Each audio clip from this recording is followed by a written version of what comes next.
السلام عليكم ورحمة الله وبركاته. الحمد لله رب العالمين ونصلي ونسلم على رسول الكريم وعلى آله وصحبه أجمعين أما بعد. قال الله تعالى في القرآن الكريم والفرقان الحميد: أعوذ بالله من الشيطان الرجيم، بسم الله الرحمن الرحيم. يرفع الله الذين آمنوا منكم والذين أوتوا العلم درجة. وقال نبينا محمد صلى الله عليه وسلم: العلماء ورثة الأنبياء فإن الأنبياء لم يورثوا دينارا ولا درهما فإنما ورثوا العلم. اللهم صل على سيدنا محمد وعلى آل سيدنا محمد وأنزله المقعد المقرب عندك يوم القيامة. எல்லாம் வல்ல அல்லாஹ்வினுடைய திருப்பெயர் போற்றி புகழ்ந்து சர்க்காரே மதீனா முஹம்மது ரசூலுல்லாஹி ஸல்லல்லாஹு அலைஹி வஸல்லம் அன்னவர்கள் மீது சலாத்தையும் சலாமையும் கூறி,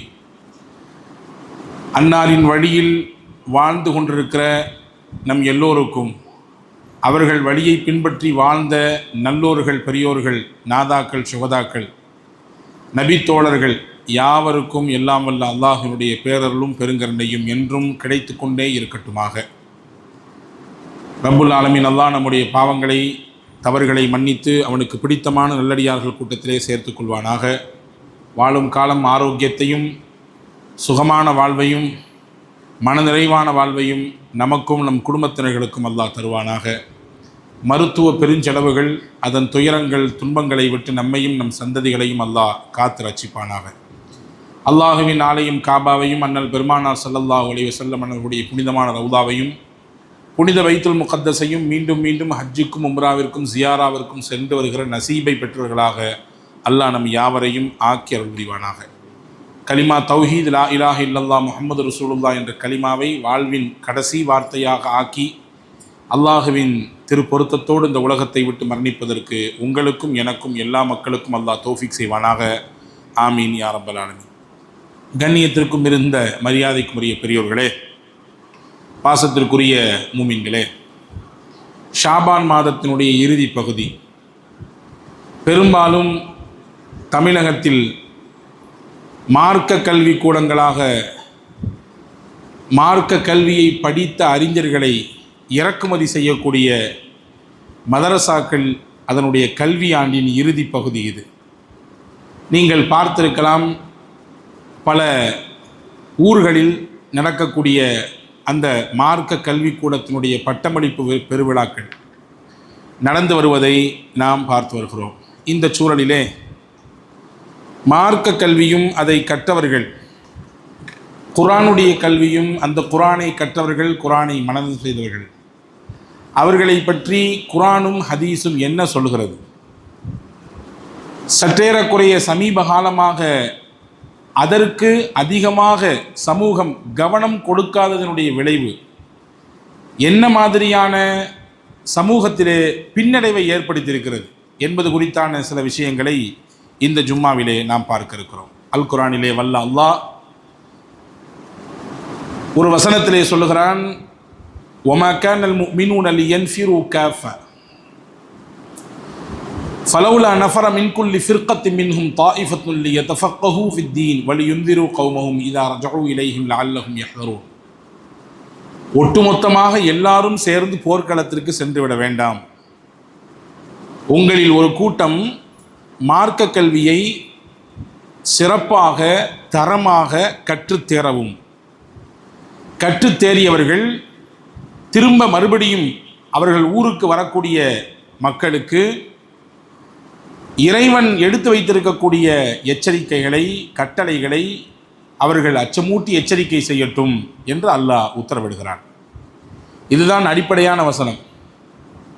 எல்லாரும் ஒரே வழியில் போய்விடாதீர்கள், எல்லாரும் ஒன்றை மட்டும் படிச்சுக்காதீங்க, பிரித்து படிச்சுக்குங்க. அதுதான் சமூகத்தினுடைய முன்னேற்றத்திற்கு காரணமாக அமையும்.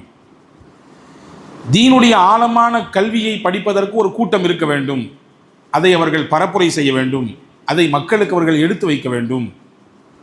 போர் செய்வதற்கு ஒரு கூட்டம் இருக்க வேண்டும், வீரமிக்கவர்களாக அவர்கள் விளங்க வேண்டும். இதர கல்விகளை ஞானங்களை படிப்பதற்கு ஒரு கூட்டம் இருக்க வேண்டும். எல்லாரும் ஒன் சைடாக சாஞ்சிராதீங்க, சரிஞ்சிராதீங்க. எல்லாமும் நமக்கு வேண்டும், எல்லாத்தினுடைய இயக்கமும் வேண்டும் என்பதை வல்ல அல்லாஹ் இந்த வசனத்திலே சுட்டி காட்டுகிறான். ஹஜ்ரத் இமாம் குர்துபி, இமாம் இப்னு கசீர், இமாம் தபரி போன்ற பேரறிஞர்கள் சொல்கிறார்கள், இந்த வசனத்தின் வழியாக அல்லாஹ் ஒரு செய்தியை சொல்கிறான். மார்க்க கல்வியை படிப்பது ஃபர்து கிஃபாயா என்கிறான். மார்க்க அறிவை, ஃபிக்ஹ் ஞானத்தை, சட்டவியல் துறை சார்ந்த விஷயங்களை மக்களுக்கு எடுத்து பரப்புரை செய்து வைக்கக்கூடிய அளவிற்குண்டான அந்த ஞானத்தை படிக்கக்கூடிய அந்த கல்வி இருக்கிறதே, அது ஃபர்து கிஃபாயா. ஊரில் சிலராவது படிக்க வேண்டும். படிக்கவில்லை என்றால் எல்லாருமே கஷ்டப்படுகிற, சிரமப்படுகிற சூழலுக்கு நாம் தள்ளப்பட்டு விடுவோம். எனவே ஊருக்கு ஊர் உலமாக்கள் உருவாக்கப்பட வேண்டும். கற்றவர்கள் திரும்பி வந்து மக்களுக்கு போதனை செய்ய வேண்டும், மக்களை நல்வழிப்படுத்த வேண்டும். இதையெல்லாம் அல்லாஹ் இந்த வசனத்திலே உள்ளடக்கி வைத்திருக்கிறான் என்று இந்த அறிஞர் பெருமக்கள் சொல்லக்கூடிய தகவலை பார்க்கிறோம். அன்பர்களே, ஹிஜ்ரி 9 தபூக் யுத்தம் நடக்கிறது. யுத்தத்திற்கு கிளம்பிய ரசூலுல்லாஹி ஸல்லல்லாஹு அலைஹி வஸல்லம் ஒரு இக்கட்டான நெருக்கடியான அதிகமான ஆட்பலமும் பொருளாதார பலமும் தேவையாக இருக்கக்கூடிய காலத்தில் உண்டான யுத்தம் அது தபூக். அந்த யுத்தத்துக்கு போகும் பொழுது ரசூலுல்லாஹி ஸல்லல்லாஹு அலைஹி வஸல்லம் மதீனாவிலே தன்னுடைய இடத்திலே மக்களை வழிநடத்த, அவர்களை பாதுகாக்க பொறுப்பை கொடுத்து ஒப்படைத்து போனவர்கள் யார் தெரியுமா? ஹஜ்ரத் சையதுனா அலி ரலியல்லாஹு அன்ஹு. அலி ரலியல்லாஹு அந்த பொறுப்பை கொடுத்துட்டு போனாங்க. நீங்கள் தான் இமாம், நீங்கள் தான் மக்களை வழி நடத்தணும், நீங்கள் தான் மார்க்க சட்டங்கள் சொல்ல வேண்டும். குறிப்பாக இங்கே குழந்தைகள், பெண்கள், வயதிலே மூத்தவர்கள்லாம் இருக்காங்க, இவங்களெல்லாம் பராமரிச்சுக்கணும், பாதுகாத்துக்கணும் அப்படின்னு சொல்லிட்டு போனாங்க. அலி ரலியல்லாஹு அன்ஹு வீரத்தின் விளை நிலமாச்சே, வீரத்துக்கு சொல்லவா வேணும்? ஹைபர் கோட்டையினுடைய கதவுகளை எடுத்துக்கொண்டு ஆயுதமாக வைத்து பயன்படுத்தியவர்கள் சையதுனா அலி ரலியல்லாஹு அன்ஹு, மாவீரர். அவங்க கேட்டாங்களா, என்னை இங்கே போய் உட்கார வச்சுட்டு போறீங்களே, நான் போர்க்களத்துக்கு வரணும்லாம் எனக்கு ஆசை, அங்கே வந்து எதிரிகளோடு சமர் செய்ய வேண்டும், நேருக்கு நேர் மோத வேண்டும் என்பதல்லவா என்னுடைய ஆசை, இங்கே வச்சுட்டு போறீங்களேன்னு சொல்லும் பொழுது ஹஜ்ரத் ரசூலுல்லாஹ் அப்பொழுதுதான் அலி ரலியல்லாஹு பார்த்து சொன்னார்கள், அம்மா தர்தா அன் தகூன மின்னி பி மன்சிலத்தி ஹாரூன பி மூசா. மூசாவுக்கு எப்படி ஹாரூனோ அதே போன்று எனக்கு நீ அலியே, இது உனக்கு பிரியமா இல்லை? இதை நீ ஏற்றுக்க வேண்டாமா? அல்லாஹ் மூசா நபிக்கு எப்படி துணை நபியாக ஹாரூனை வைத்தானோ அப்படித்தான் எனக்கு நீங்கள். ஆனால் என்ன டிஃப்ரெண்டு? எனக்கு பின்னாடி நபி கிடையாது, நான் தான் இறுதியாக அனுப்பப்பட்ட நபி, எனக்கு பின் நபி கிடையாது. ஹாரூனுக்கு ஈக்குவலான அந்தஸ்து அல்லாஹ் எனக்கும் உங்களுக்குமான தொடர்பில் வச்சிருக்கிறான். எனவே தான் என்னுடைய இடத்துல உங்களை வச்சுட்டு போகிறேன் அப்படின்னு ஹஜ்ரத் சையதுனா முஹம்மது ஸல்லல்லாஹு அலைஹி வஸல்லம் அலி ரலியல்லாஹு பார்த்து சொன்னார்கள் என்பதாக நாம் பார்க்கிறோம். இங்கே நமக்கான தகவல் என்னென்னா, போர்க்களத்துக்கு போகிறாங்க, திரும்பி வருவாங்களா இல்லையான்றதுலாம் உறுதி கிடையாது. ஆனால் அந்த நேரத்திலையும் அந்த ஊரில் இருக்கக்கூடிய மக்களை மார்க்க ரீதியாக வழிநடத்த ஒரு கல்வியாளர் தேவை. ஒரு மிகச்சிறந்த சமயோஜித சிந்தனையும் அறிவும் ஆற்றலும் மார்க்கத்திலே தெளிந்த ஞானமும் பெற்ற ஒருவர் வேண்டும் என்பதை ஹஜ்ரத் ரசூலுல்லாஹ் தேர்வு செஞ்சு அலி ரலியல்லாஹுடைய கையில் அந்த பொறுப்பை கொடுத்துட்டு போயிருக்காங்கன்றது இங்கே நம்ம கவனிக்க வேண்டிய விஷயம். அப்போ ஒரு மஹல்லா, ஒரு ஊரினுடைய சரியான மார்க்க ரீதியான போங்கை முடிவு செய்து அந்த மார்க்க ரீதியான அமைப்பிலே மக்களை வழிநடத்தி சொல்வதிலே ஒரு ஆலிமின் பங்கு ரொம்ப முக்கியமானது என்பதை நாம் இங்கே கவனிக்கிறோம். சஹாபாக்கள்ல போர் செய்வதற்கு தகுதியான பல சஹாபாக்கள் இருந்தாங்க, வீரர்கள் இருந்தார்கள். ஹாலித் பின் வலீத் ரலியல்லாஹு போன்றவங்க, அதில் சையதுனா உமர் ரலியல்லாஹு போன்றவங்க, நிறைய சஹாபாக்களை சொல்லலாம். சஅத் பின் அபி வக்காஸ் ரலியல்லாஹு போன்ற சஹாபாக்கள் வீரத்தில் பேர் போனவர்கள். ஒரு யுத்தத்துக்கு போனாங்கன்னா அவங்க எடுத்து வைக்கக்கூடிய ஒவ்வொரு அடியும் அப்படியே எதிரிகளை கலங்கடிக்க செய்யக்கூடிய விதத்தில் தான் இருக்கும். அதே மாதிரி சஹாபாக்கள்ல தொழிலாளர்கள் இருந்தாங்க, நல்ல கைதேர்ந்த வியாபாரிகள் இருந்தார்கள், நல்ல தொழில், அதாவது அதனுடைய நுட்பங்களை தெரிந்தவர்கள், நல்ல சிறந்த செல்வந்தர்கள் இருந்தாங்க. சையதுனா அப்துர் ரஹ்மான் பின் அவுஃப் ரலியல்லாஹு எடுத்துக்கலாம், சையதுனா உஸ்மான் ரலியல்லாஹு எடுத்துக்கலாம், அதில் சையதுனா அபூபக்கர் ரலியல்லாஹு, இவங்கெல்லாம் வந்து பெரிய பெரிய வியாபாரிகள், பெரிய தொழிலதிபர்கள் இவர்கள் எல்லாம். அப்துர் ரஹ்மான் பின் அவுஃப் ரலியல்லாஹு வரலாறுலாம் தனியாக பேசணும், அவங்கள பற்றி தனியாக பேசணும். வணிகர்களுக்கு, தொழிலாளர்களுக்கு, தொழிலதிபர்களுக்கு முன்னுதாரணம் யார் என்றால் சையதுனா அப்துர் ரஹ்மான் பின் அவுஃப் ரலியல்லாஹு தான்.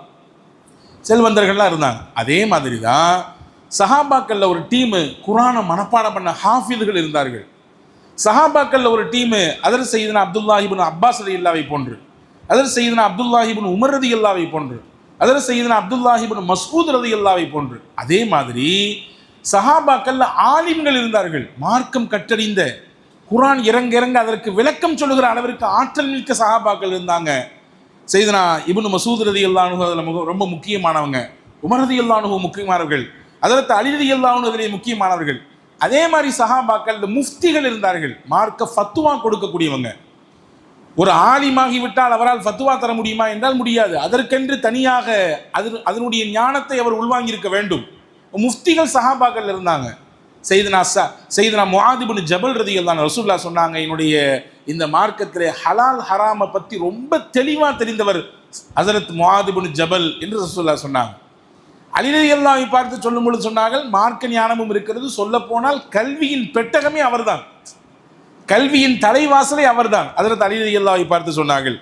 ஸைத் இப்னு சாபித் ரலியல்லாஹு அன்ஹு ஒரு குறிப்பிட்ட வாரிசுரிமை சட்டம் சம்பந்தப்பட்ட முழுமையான ஞானமும், அதிலே வரக்கூடிய கஷ்டங்கள், அதிலே வரக்கூடிய சிக்கலான பிரச்சனைகள், அதற்கான சரியான தீர்வுகள், அதற்கெல்லாம் தெளிந்த ஞானமும் அறிவும் அதர் சையதுனா ஸைத் இப்னு சாபித் ரலியல்லாஹு இடத்திலே இருந்தது. நான் இங்கே சொல்ல வரக்கூடிய செய்தி என்னவென்றால், தரம் வாரியாக எப்படி தொழிலதிபர்கள், செல்வந்தர்கள், வீர மறவர்கள், ஹதீஸை அறிவிப்பு செய்வதற்கென்று அறிவிப்பாளர்கள் என்ற பட்டியல் இருந்ததோ, சஹாபாக்கள் அதே பட்டியல்ல ஹாஃபிதுகள் இருந்தாங்க, ஆலிம்கள் இருந்தார்கள், முஃப்திகள் இருந்தார்கள். சையதுனா ஆயிஷா ரலியல்லாஹு அன்ஹா அவர்களை போன்ற ஒரு மார்க்க தெளிவும் ஒரு மார்க்க அறிவும் பெற்ற பெண்கள் அந்தைய காலத்தில் யாரும் இல்லை என்ற அளவுக்கு மார்க்கத்திலே சிறந்த ஞானத்தை ஹஜ்ரத் ஆயிஷா ரலியல்லாஹு அன்ஹா பெற்றிருக்காங்க. ஹஜ்ரத் அபூ மூஸா அஷ்அரி ரலியல்லாஹு அன்ஹு சொல்வார்கள், எங்களுக்கு எப்பொழுதெல்லாம் சந்தேகம் ஏற்படுதோ, மார்க்க விவகாரங்களில் எப்பொழுதெல்லாம் எங்களுக்கு ஒரு கொஸ்டின் ஏற்படுதோ, உறுத்துதல் ஏற்படுதோ, இந்த விஷயம் சரியா தவறா, நாயகத்தினுடைய காலத்தில் நடந்திருக்கா இல்லையா, இதில் ஏதாவது முன்னுதாரணம் இருக்கா, இது மார்க்கத்தில் அனுமதிக்கப்பட்டது தானா இல்லையான்ற பிரச்சனை வரும் பொழுது நாங்கள் நேராக போய் நிற்கிறது யார்கிட்டன்னா ஆயிஷா அம்மாட்ட தான். அவங்க எங்களுக்கு சரியாக வழிகாட்டிடுவாங்க, அவங்க எங்களுக்கு சரியான தீர்வை கொடுத்துருவாங்க, அவங்க எங்களுக்கு சரியான முறையில் மார்க்க ரீதியில் எங்களை வழி நடத்துவாங்கன்னு சொல்லி ஹஜ்ரத் அபூ மூஸா அஷ்அரி ரலியல்லாஹு அன்ஹு சொல்கிறாங்க. அப்போ சஹாபாக்கள்ல ஆண் சஹாபாக்களும் சரி, பெண் சஹாபிய பெண்களும் சரி, மார்க்கம் படித்தவர்களாக, குர்ஆனை மனனம் செய்தவர்களாக, செய்த குர்ஆனினுடைய விளக்கத்தை மக்களுக்கு பரப்புரை செய்யக்கூடியவர்களாக, மார்க்க ரீதியாக பிரச்சனைகளும் சிக்கலும் சந்தேகங்களும் குழப்பங்களும் எழுகிற பொழுது அதற்கான சரியான தீர்வை சொல்லக்கூடியவர்களாக சஹாபாக்கள் ஒரு பெரிய டீம் இருந்திருக்கின்றதை நம்ம பார்க்க முடியுது. அந்த அடிப்படையில் தான் உலக அழிவு நாள் வரை இந்த மார்க்கத்தை பாதுகாப்பதற்காக அல்லாஹ் போட்டு கொடுத்த திட்டங்களில் ஒன்றுதான் குர்ஆனை மனனம் செய்த ஹாஃபிதுகளும், அந்த குர்ஆனுக்கு விரிவுரையாக திருநபி ஸல்லல்லாஹு அலைஹி வஸல்லம் அவருடைய ஹதீதுகளுக்கும் மார்க்கத்திற்கும் விளக்கத்தையும் வியாக்கியானங்களையும் வழிகாட்டுதலையும் கொடுக்கக்கூடிய ஆலிம்களாக, முஃப்திகளாக வெளியாகி கொண்டே இருக்கிறார்கள். உலக அழிவு நாள் வரை வருவார்கள். பிரச்சனைகள் ஏற்படுகிற பொழுது மார்க்க ரீதியான வழிகாட்டுதலை ஒரு ஆலிமால் தான் கொடுக்க முடியும், ஒரு மார்க்கம் படித்தவரால் தான் கொடுக்க முடியும். இன்னைக்கு நிறைய பேர் சொல்லிட்டு இருக்கிறாங்க, யாரும் சொல்லிலாம் தர வேண்டாம், நாங்களே படித்து நாங்களே எங்களுக்கு விளக்கத்தை தெரிஞ்சுக்குவோம், மார்க்கத்தை சொல்லி தர்றதுக்கு யாரும் தேவையில்லை, இந்த மார்க்கத்தை எங்களாலையும் படிச்சுக்க முடியும். உண்மைதான், படித்து கொள்ளலாம். அதே நேரத்தில் அதனுடைய ஆழ அகலத்தோடு, அதனுடைய பின்புலத்தோடு, அதனுடைய உண்மையான அது சொல்ல வரக்கூடிய செய்தியை உள்வாங்கி அதை வெளிப்படுத்தக்கூடிய அந்த நிலையை நிச்சயமாக இந்த கல்வியை படித்ததின் வழியாகத்தான் ஒருவரால் பரிபூர்ணமாக அடைய முடியும்.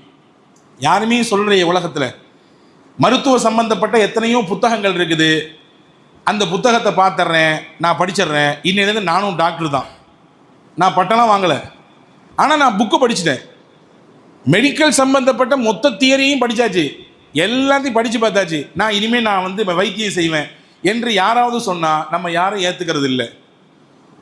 பொறியியல் சம்பந்தப்பட்ட துறையில் உள்ள புக்ஸை ஃபுல்லாக அட்டை டு அட்டை படித்து முடிச்சாச்சு.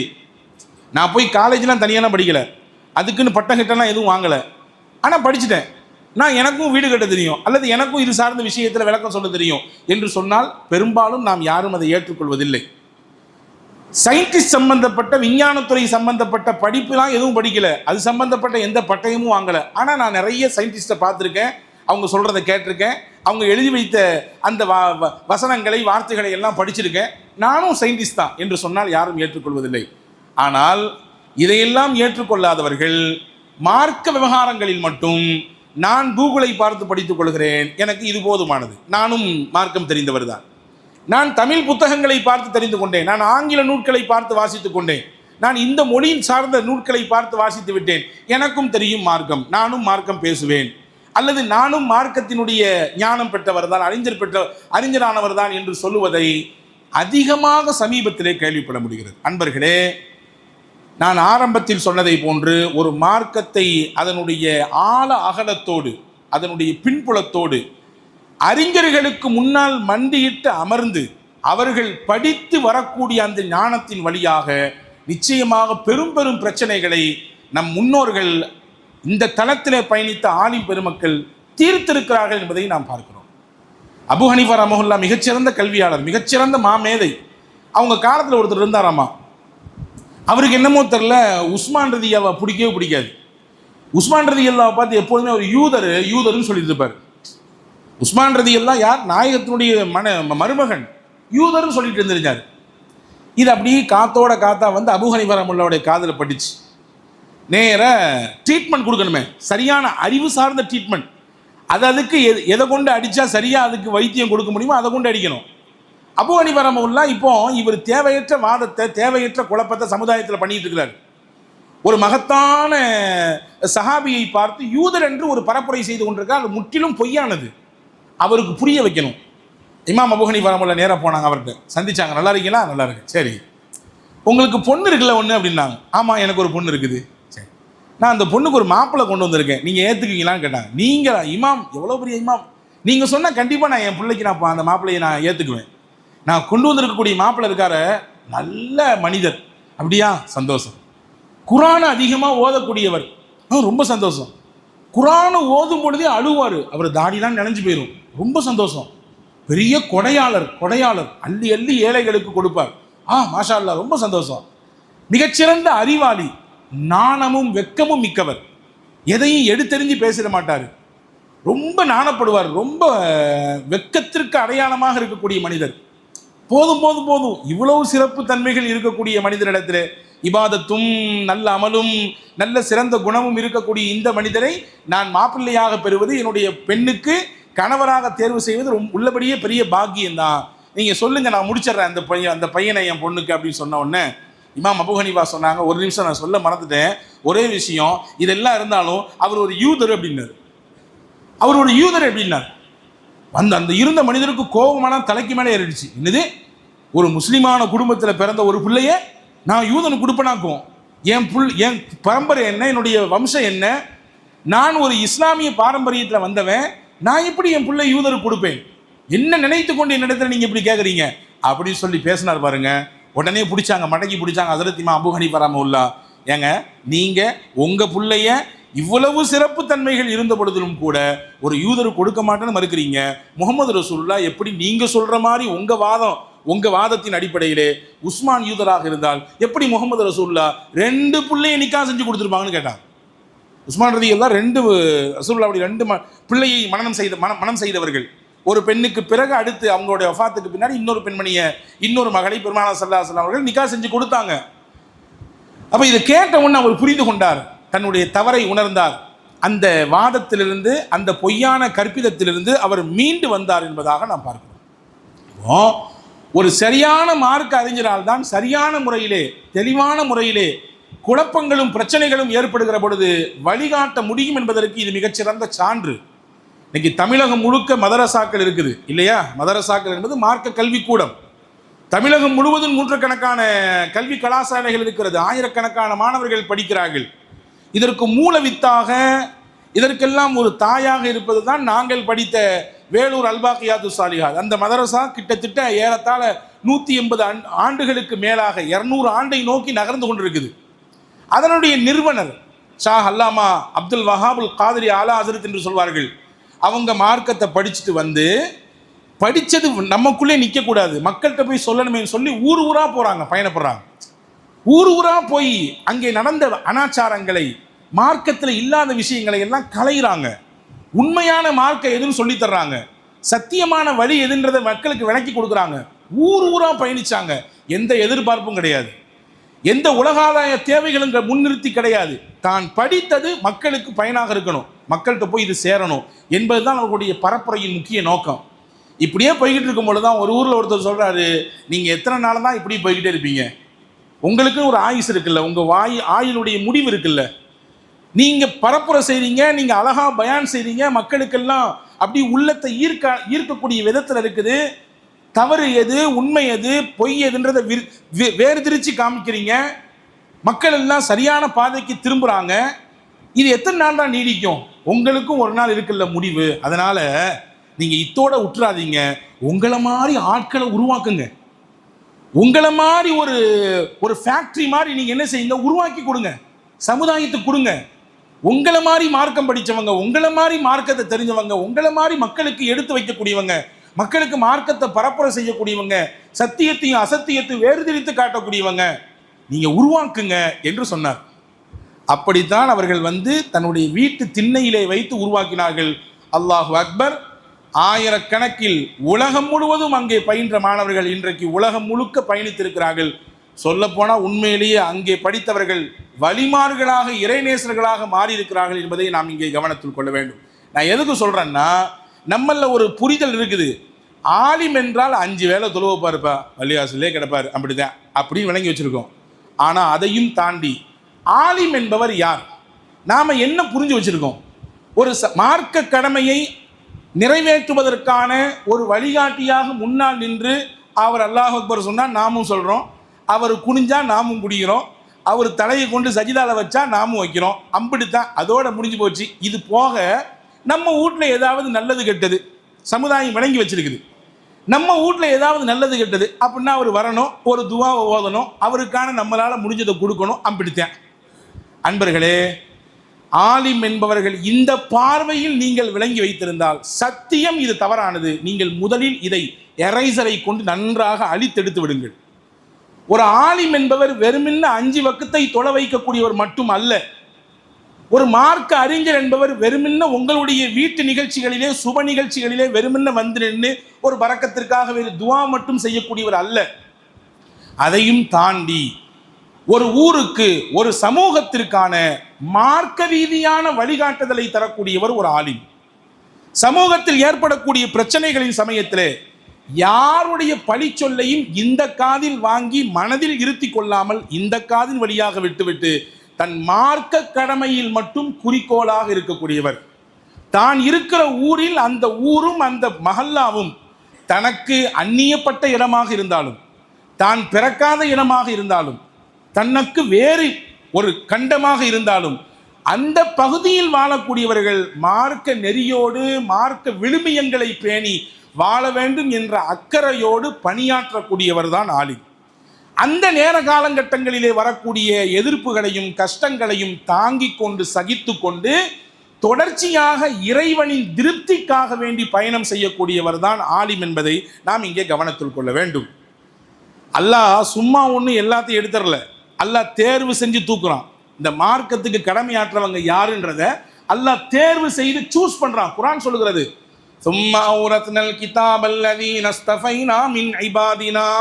இந்த குர்ஆனை நாம் எல்லாருக்கும் கொடுப்பதில்லை.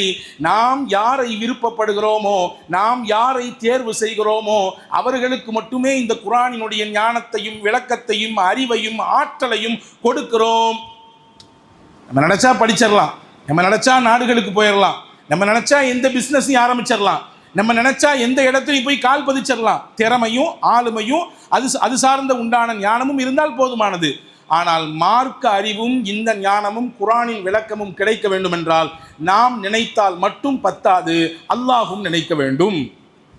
இப்போ அல்லாஹுவினால் நினைக்கப்பட்டு தேர்வு செய்யப்பட்டவர்கள் தான் ஆலிம்கள், மார்க்க அறிஞர்கள் என்பதை நாம் இங்கே கவனத்தில் கொள்ள வேண்டும். எனவே முன்னால் இருந்த அறிஞர் பெருமக்கள் இந்த மார்க்கத்தினுடைய விஷயத்தை எடுத்து வைக்கும் பொழுது ஏற்பட்ட பல்வேறு நெருக்கடிகளை சமாளித்து உறுதியாக நின்றுக்கிறாங்க.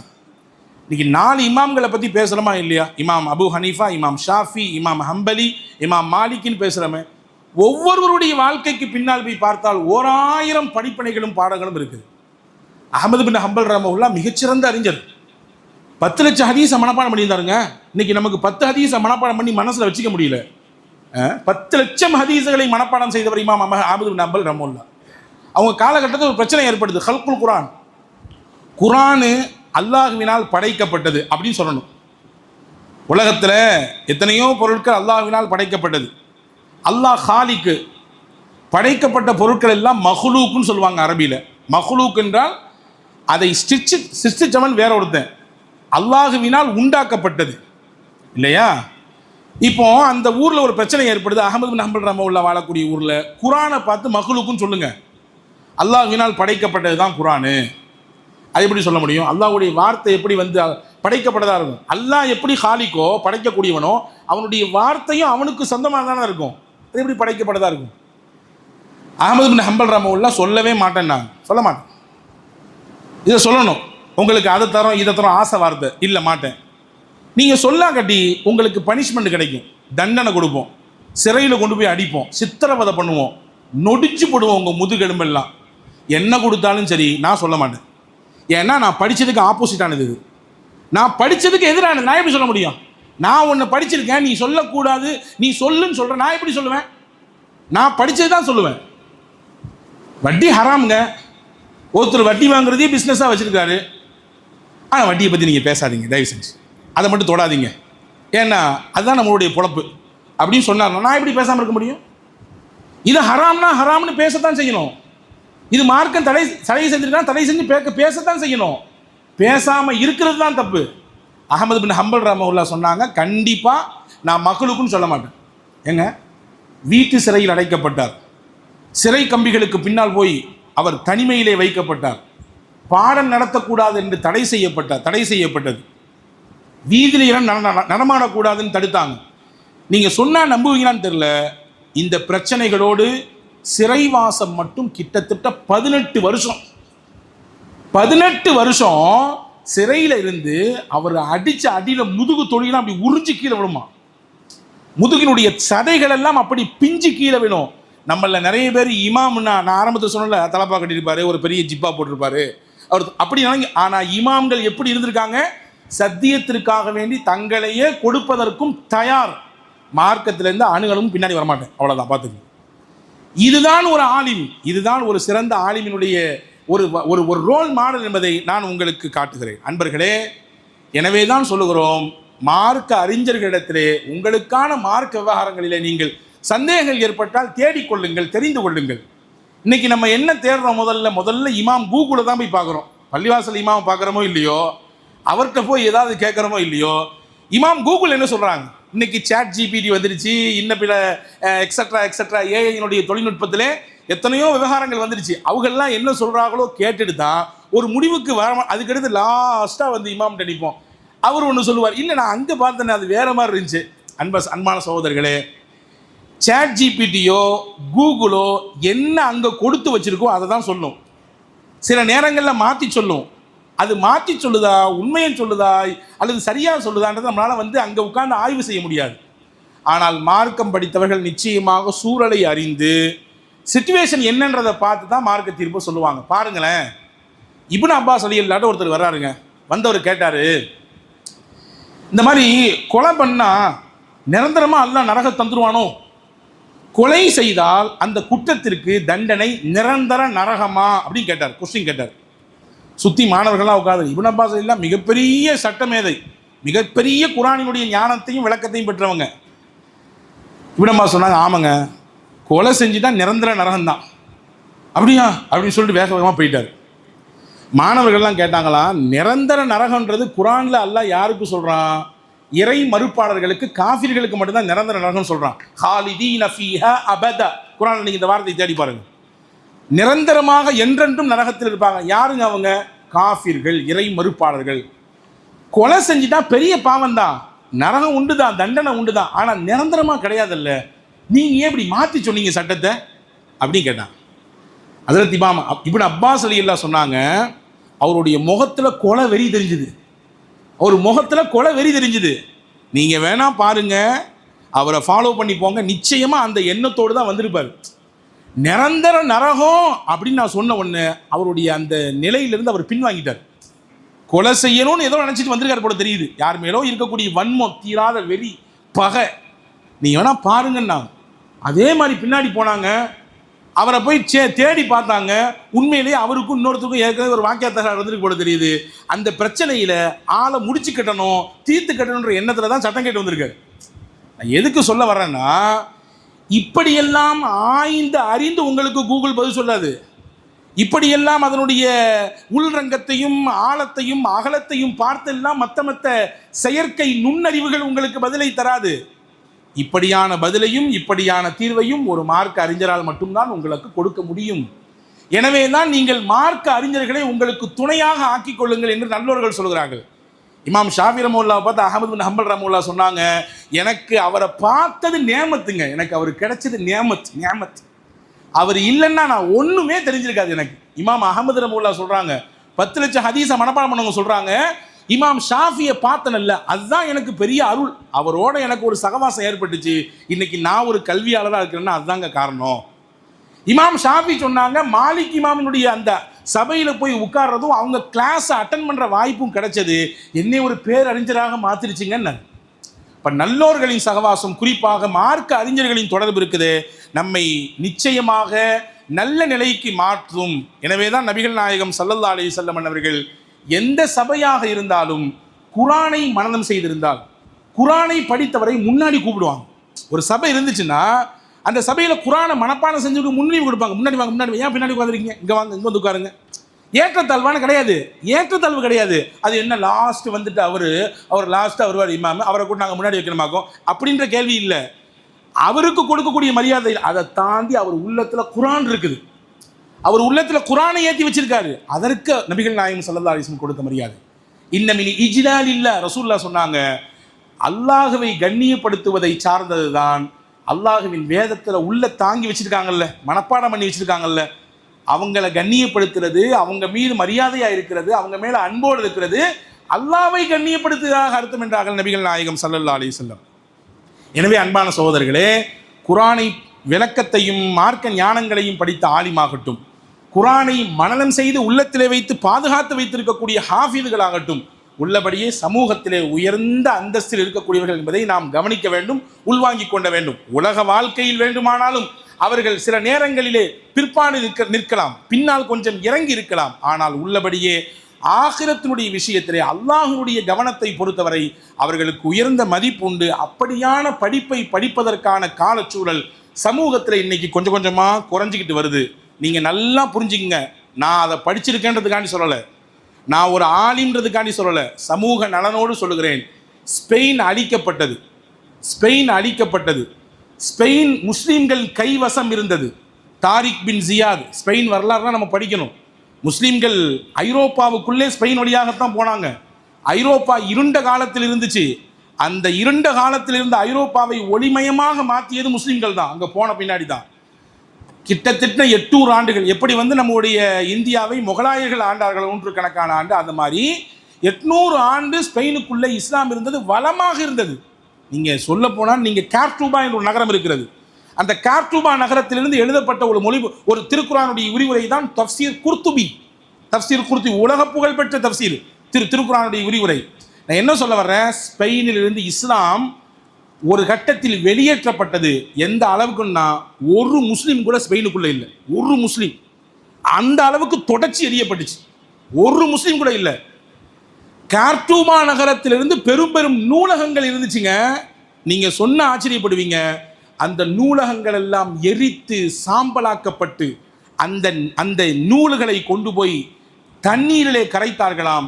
மாதக்கணக்கில் தண்ணீருடைய நிறம் மாறி மையா ஓடிச்சான், மை கடலில் ஓடிச்சான். அப்படின்னா எவ்வளோ பெரிய கல்வி அறிவை அந்த நகரம் பெற்றிருந்திருக்கும், எவ்வளோ பெரிய சொத்து, கல்வி சொத்து. காசையோ பணத்தையோ மற்ற சொத்துக்களையோ இழந்தால் மீட்டெடுத்துக்கலாம், ஆனால் கல்வியை இழந்தால் மீட்டெடுக்க முடியுமா? ஸ்பெயின் அப்படி இருந்துச்சு. ஆனால் தலைகீழ மாறிச்சு. இதனுடைய துவக்க புள்ளி எங்கே தெரியுமா துவங்குச்சு? மார்க்க கல்வியின் மீது அதீத கவனமின்மை. அதை பெருசாக நினைக்க, அது படிக்கிறதுக்கு 2 பேர் இருக்காங்க பார்த்துக்கலாம், அதெல்லாம் இப்போ முக்கியமா? அதெல்லாம் படித்தா எப்படிங்க வாழ்க்கையில் முன்னேற முடியும், எப்படி சம்பாதிக்க முடியும், எப்படி வாழ்க்கையை மோட்ட முடியும் அப்படின்ற மாதிரியான ஒரு விதமான கீழ்நிலை பார்வை மார்க்க கல்வியின் மீது ஸ்பெயினில் மக்களுக்கு முதல்ல ஏற்பட்டுச்சு, முஸ்லிம்களுக்கு ஏற்பட்டுச்சு. அதுதான் காலப்போக்கில் கொஞ்சம் கொஞ்சமாக அந்த நகரத்திலிருந்து மார்க்கம் மொத்தமாக துடை தெரியப்படுவதற்கு, எந்த மஸ்ஜிதிலே அல்லாஹ்வை வணங்கக்கூடியவர்கள் ஒன்று கூடினார்களோ அதே மஸ்ஜிதிற்குள்ளே ஸ்பெயினிலே ஒரு காலம் வந்தது, அரைகுறை ஆடைகளோடு பெண்கள் ஊர் வளம் வந்ததை போன்று சுற்றி வந்தார்கள். அப்படியான சூழல் ஸ்பெயினுக்கு ஏற்பட்டது. எனவே அன்பர்களே, ஷாபானினுடைய இறுதியில் இருக்கிறோம். மார்க்க கல்வி படித்து வெளியாகக்கூடிய ஆலிம்கள், ஹாஃபிதுகள், பட்டமளிப்பு விழா நடக்கக்கூடிய இடங்களிலே இருக்கிறோம். இந்த நேரத்தில் நாம் ஒரு சில விஷயத்தை உறுதி எடுக்க வேண்டும். என் குடும்பத்திலிருந்து நான் ஒரு ஹாஃபிதையாவது உருவாக்கி விடுவேன், ஒரு குரானை மனனம் செய்தவரை உருவாக்கி விடுவேன். அப்படி உருவாக்குதல் என்பது அதில் எனக்கும் ஒரு சுயநலம் உண்டு. அவர் வழியாக என்னால் நாளைக்கு அல்லாஹ்விடத்திலே அந்தஸ்தை எனக்கு கூட்டிக் கொள்ள முடியும், அவருடைய சிபாரிசு எனக்கு கிடைக்கும். குரானை மனனம் செய்தவர் வல்ல அல்லாஹ்விடத்திலே சிபாரிசு செய்வார், யா அல்லாஹ் இவரை எனக்கு சொர்க்கத்துக்கு கூட்டிவா, என்னோட கூட்டிவா, என்னைய கூட எனக்கு கொடுக்கல சொர்க்கம், அவருக்கும் கொடு, அவரை என்னையோட கூட்டிவா என்று சிபாரிசு செய்கிற அளவிற்கு உண்டான அந்த ஆற்றலை குரானை மனனம் செய்ததற்கு அல்லாஹ் கொடுக்குறான். குரானுடைய விளக்கம் தெரிந்தவருக்கு அல்லாஹ் அந்தஸ்தை உயர்த்தி தருகிறான். எனவே நம் குடும்பங்களில் ஒரு ஹாஃபிஸ் இருக்க வேண்டும், ஒரு ஆலிம் இருக்க வேண்டும். அப்படி உருவாக்குமையானால் வளமாக பஞ்சமில்லாத, மார்க்கத்தில் பஞ்சநிலை ஏற்படாத அளவுக்கு சமூகத்தை பாதுகாக்கலாம். எல்லாம் வல்ல அல்லாஹ் அப்படிப்பட்ட சிறந்த சிந்தனையோடு வாழுகிற நல்ல தௌஃபீக்கை உங்களுக்கும் எனக்கும் எல்லா மக்களுக்கும் அல்லாஹ் வழங்கியருள் புரிவானாக. ஆமீன். வாஹிர் தஅவானா அனில் ஹம்துலில்லாஹி ரப்பில் ஆலமீன். அஸ்ஸலாமு அலைக்கும் வரஹ்மத்துல்லாஹி வபரகாத்துஹு.